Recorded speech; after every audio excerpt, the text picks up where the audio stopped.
വയനാട് ദുരന്തത്തിലും വ്യാജ വാർത്ത ചമച്ച ഒരു വിഭാഗം മാധ്യമങ്ങൾ സർക്കാർ സമർപ്പിച്ച മെമ്മോറാണ്ടത്തെ ചെലവഴിച്ച തുകയാക്കി മാറ്റി മാധ്യമങ്ങളുടെ വ്യാജ വാർത്ത.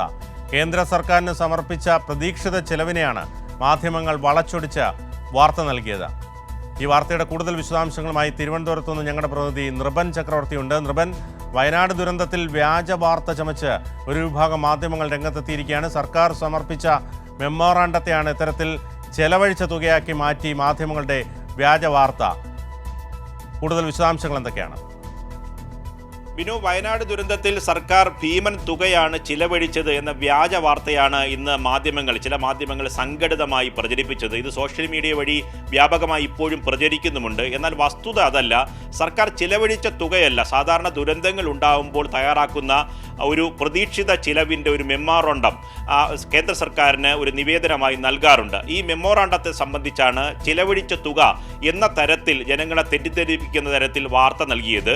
ഇത് സാധാരണ 2018 കേരളത്തിൽ മഹാപ്രളയമുണ്ടായപ്പോഴും തുടർന്ന് ഉണ്ടായ ദുരന്തങ്ങളിലൊക്കെ തന്നെ കേന്ദ്രത്തിൻ്റെ ദുരന്ത നിവാരണ നിധിയിൽ അവരുടെ മാനദണ്ഡമനുസരിച്ച് ലഭിക്കേണ്ട തുകയുടെ അനുസരിച്ച് ഒരു നേരത്തെ പ്രതീക്ഷിത ഒരു തുക ലഭിക്കേണ്ട ഒരു തുക സംബന്ധിച്ച് ഒരു മെമ്മോറാണ്ടം തയ്യാറാക്കും.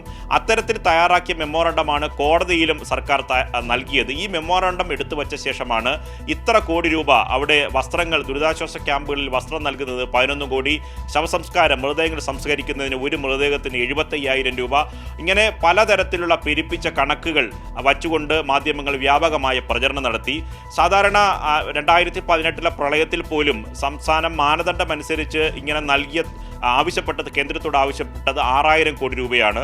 അതിൽ പോലും 3,000 കോടി രൂപയാണ് സംസ്ഥാനത്തിന് ലഭിച്ചത്. അന്ന് നമുക്കുണ്ടായ ദുരന്തം ഏകദേശം 26,000 കോടിയുടെ നഷ്ടമാണ്. നമ്മൾ മാനദണ്ഡപ്രകാരം ആവശ്യപ്പെടുന്ന തുക പോലും ലഭിക്കാറില്ല.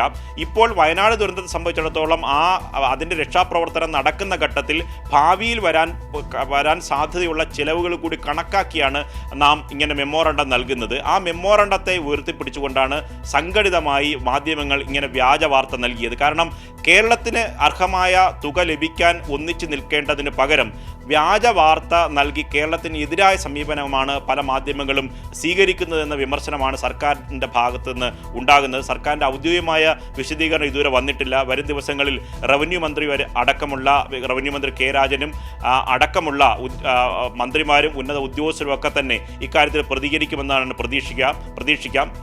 ഈ വാർത്ത സംബന്ധിച്ച് പറയുമ്പോൾ വസ്തുതാവിരുദ്ധം, ഏറ്റവും പ്രതിസന്ധി ഘട്ടത്തിൽ നിൽക്കുമ്പോൾ പോലും കേരളം കൈകോർത്ത് ഒരുമിച്ച് നിൽക്കുമ്പോൾ ചില മാധ്യമങ്ങൾ അതിൽ പോലും ദോഷെതിർക്കായി കേരളത്തിനെതിരായ വാർത്തകൾ ചമയ്ക്കുന്നു എന്നതാണ് ഈ വാർത്തയിൽ നിന്ന് നാം മനസ്സിലാക്കേണ്ടത്. ബിനു.